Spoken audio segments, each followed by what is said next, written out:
This lecture is meant to help bolster your understanding of seedless vascular plant biology, taxonomy, and anatomy. It's meant to complement your reading and to help you prepare to complete this week's seedless vascular plant identification activity. The specific goals of this lecture are to review seedless vascular plant classification, taxonomy, and biology, where classification is how we organize the different groups of seedless vascular plants, and taxonomy has to do with the naming of these groups.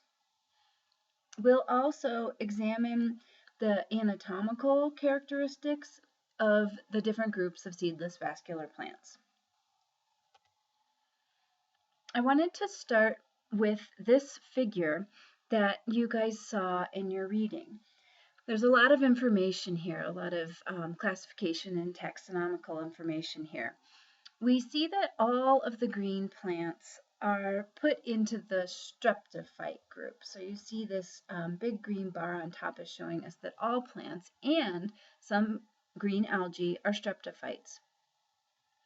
Then when we come down here, what we're looking at are the non-vascular plants and the vascular plants together, or the embryophytes.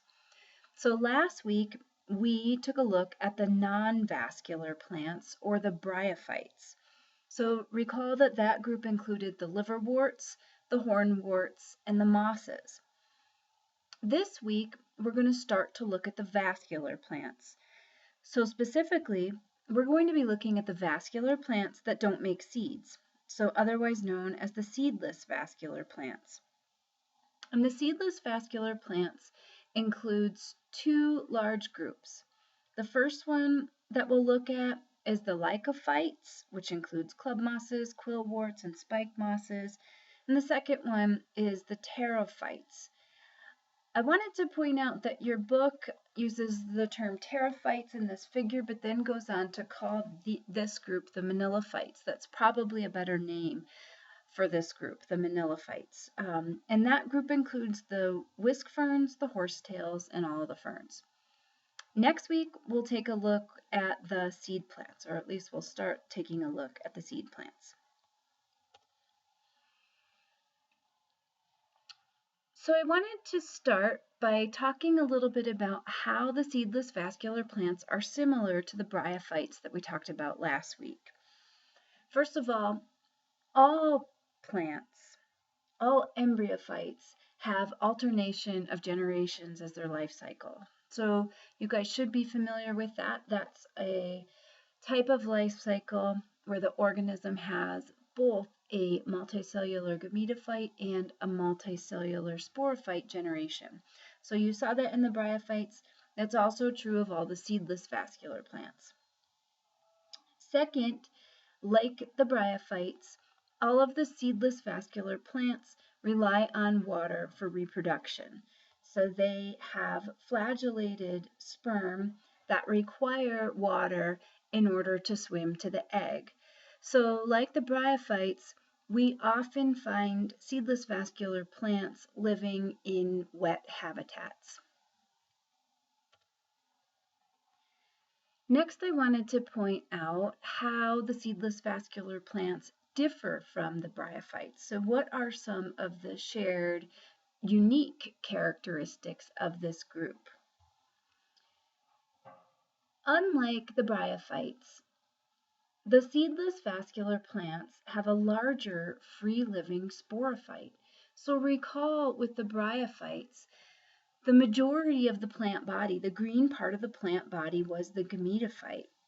With the seedless vascular plants, we'll see that the majority of the plant body is the sporophyte.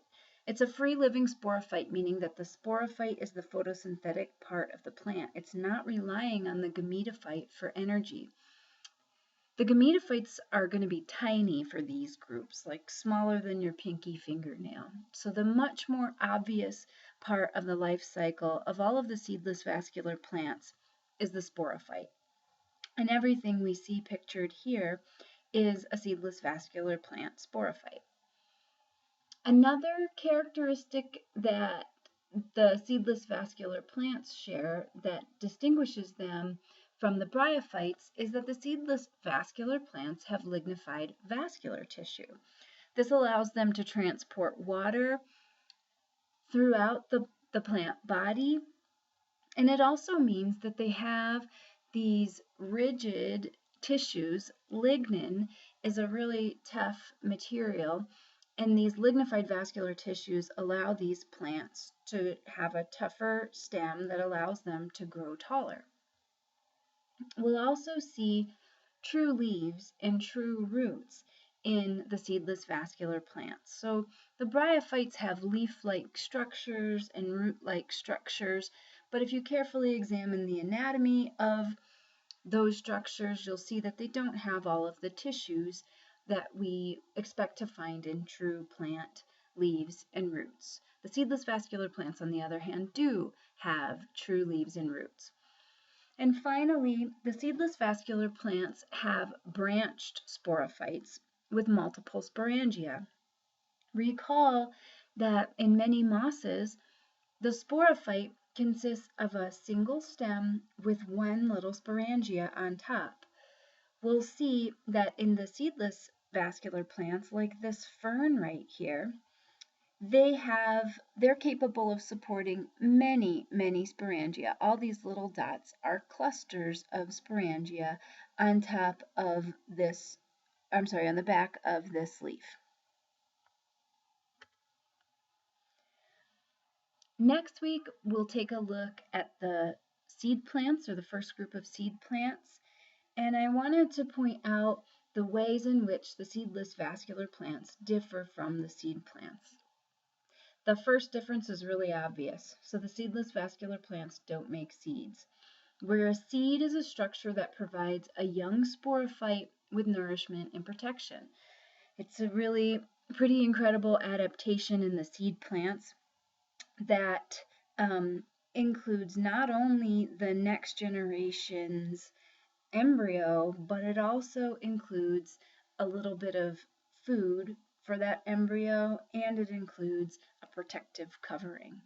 So instead, the seedless vascular plants just produce spores. So they don't make seeds, they disperse spores.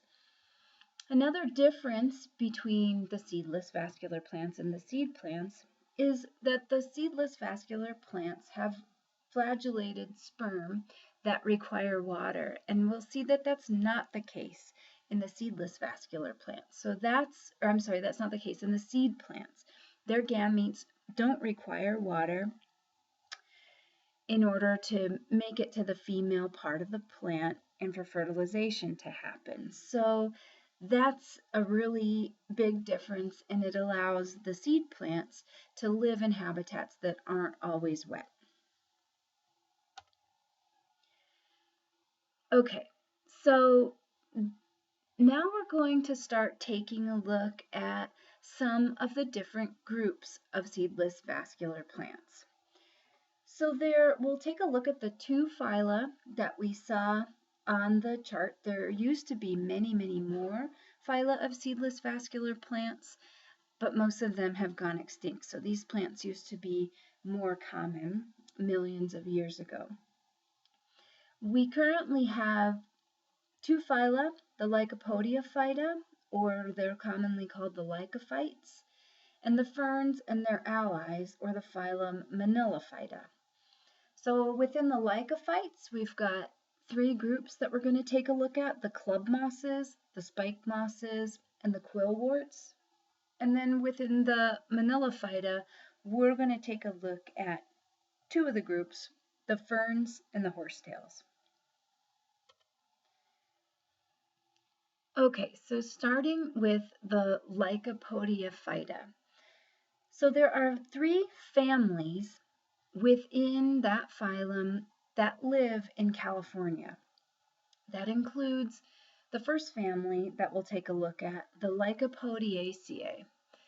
And this family includes two club moss species that are present in California. There are other species elsewhere in North America and around the world, but in California, we have two species of club mosses. In general, these plants are low to the ground. They're often running on the ground. Here you can see in this diagram, there's this little runner. So this stem runs along the ground, and the plant just kind of creeps along the ground and grows low to the ground. They have leaves that are very small, so each of these spiky things is an individual leaf. They're sort of like the awl-like leaves that you see on a young juniper. When you take a look at one single leaf, which we have a picture of here, you'll see that there's just one vein running through each leaf. So there's just one unbranched vein. Many organisms within this family have a cone-like structure, which is what we see pictured here. And that's actually what we see here in this micrograph, which is an image taken through a light microscope. These cone-like structures are clusters of sporangia. So if we take a look at the micrograph, we can see the sporangia are these circular structures that contain the spores for the plant. Recall that these guys don't make seeds, instead they disperse spores. And each of these spores is on a little leaf-like structure. So you can see that they're being supported by these little leaf-like structures. And when you've got a bunch of those together, it looks like a little cone. And those cones are often called strobili. So these plants are short in stature, often running along the ground, and they've got these tiny little leaves and often clusters of sporangia in these little cone-like structures, or strobili. Now let's take a look at the spike mosses.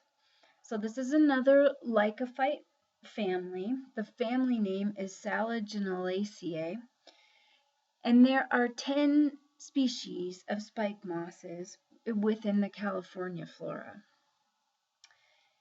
I think you can see why these organisms are called spike mosses by taking a look at this picture. They do look a little bit moss-like.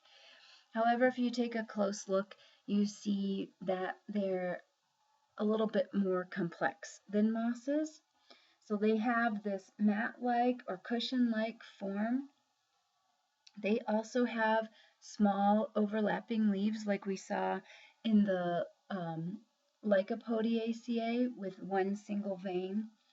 They're short in stature, and they can have those cone-like structures or strobili that we saw in the club moss on the previous slide, although I don't have any of those strobili pictured here.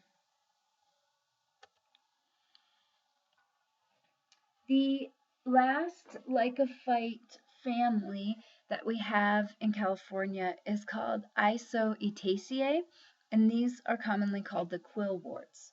So there are 6 species of quillworts in California. They're all in the same genus, Isoetes.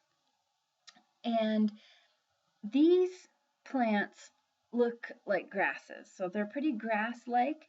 Their leaves are linear like the leaves of grass, and they're often in tufts. So they're in these little clumps that you see in this drawing and then on this herbarium record, and then these living specimens here. Isoetes is unique in that at the base of these linear leaves, they have sporangia.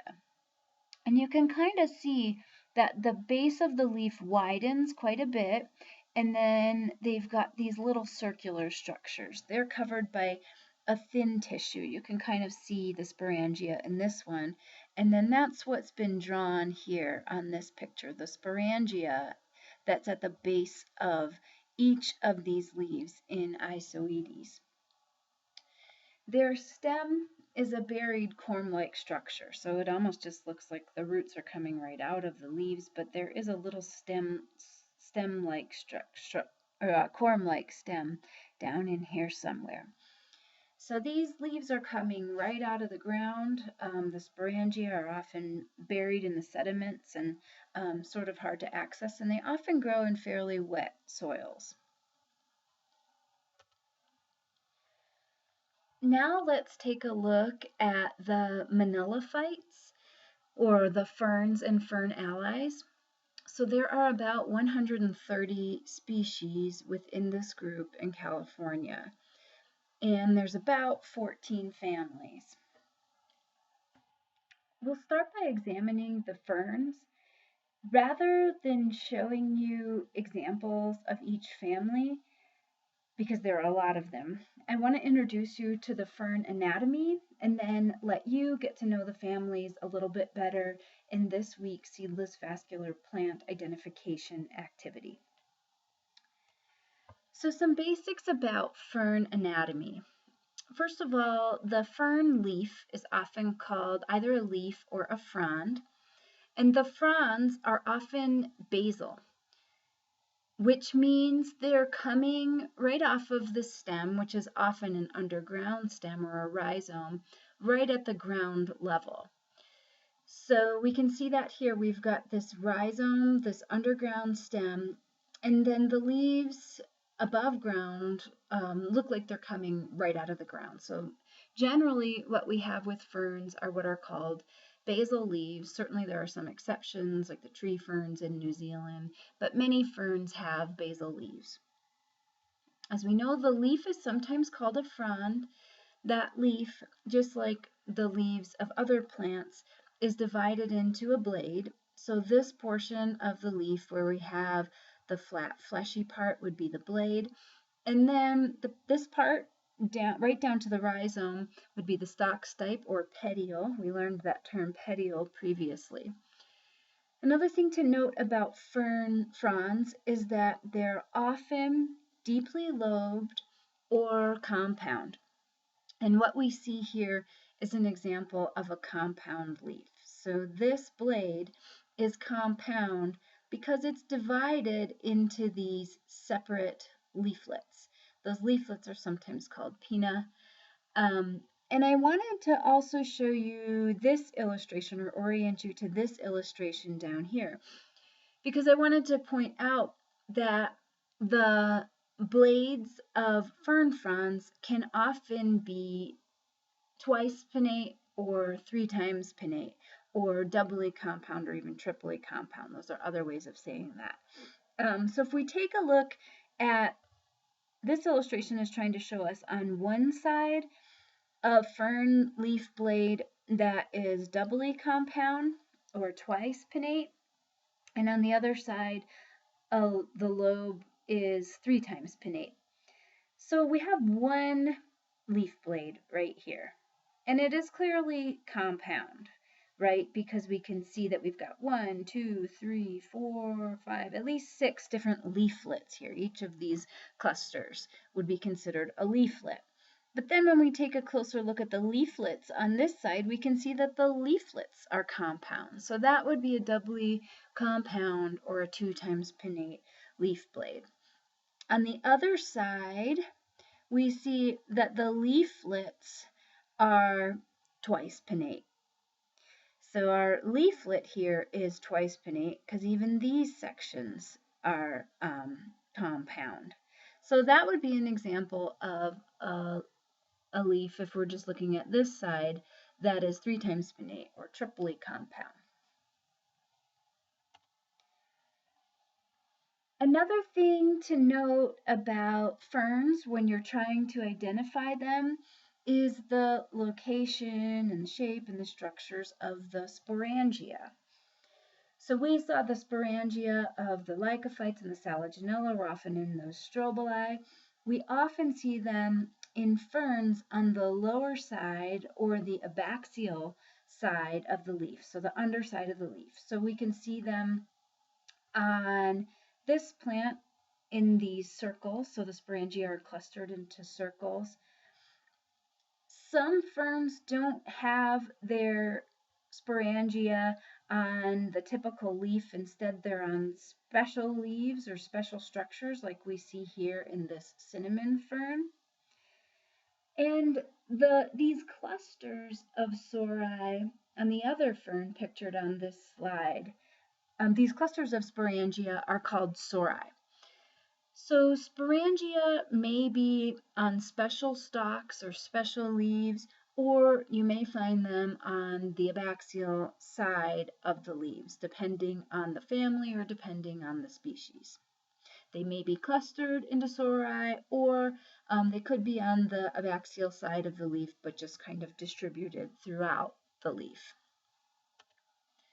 I wanted to take a closer look at the sori. So we talked about how these clusters of sporangia are called sori.